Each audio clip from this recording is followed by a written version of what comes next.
¿De qué mundo vienen estas personas? Éramos tan lejos de su mundo que parecía que venías de otras galaxias, de sitios que ellos no podían entrar en su imaginación que existieran, ni cómo vestíamos, ni cómo llevábamos para comer, ni cómo hablábamos, ni cómo... Éramos otra cosa, tampoco éramos los titiriteros que van por los pueblos.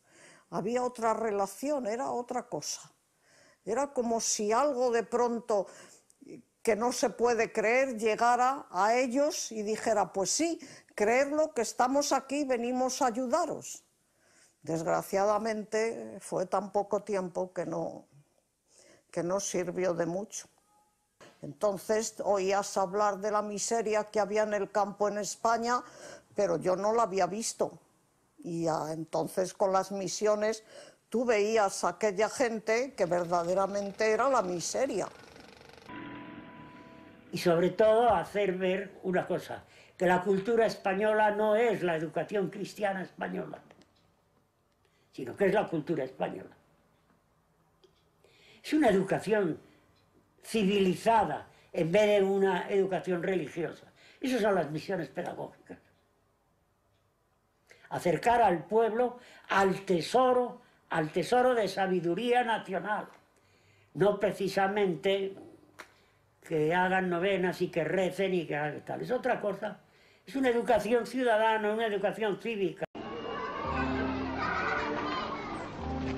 Como el viaje fue por los finales de abril, salí a cuerpo limpio para allá. El frío me cogió y tuve que pedir auxilio a la capa del alcalde en el primer pueblo, a la del maestro en el segundo, a la de un labrador en el tercero, a la de otro en el cuarto. En el último pueblo hicimos la segunda misión en pleno campo, proyectando el cine contra el muro de la iglesia. Era cosa de ver los labradores sentados sobre arados y carretas volcadas, la cigüeña de la torre asustada, los candiles con que alumbrarnos en la vara levantada de un carro, las estrellas temblando de frío por mí y yo envuelto en mi capa parda de un labrador.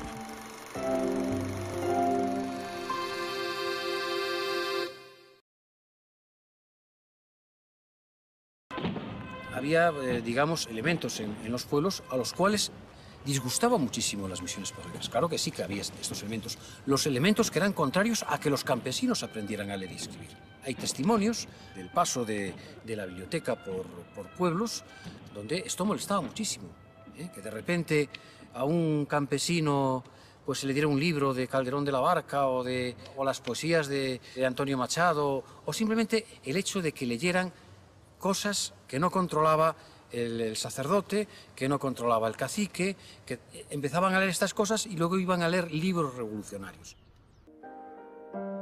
En la prensa de esos días, Américo Castro responde a los ataques.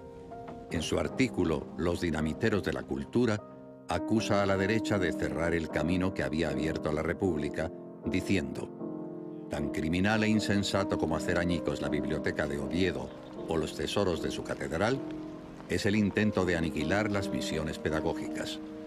Por lo visto, llevar a campos y aldeas cultura, arte e ideas españolas es un pecado mortal.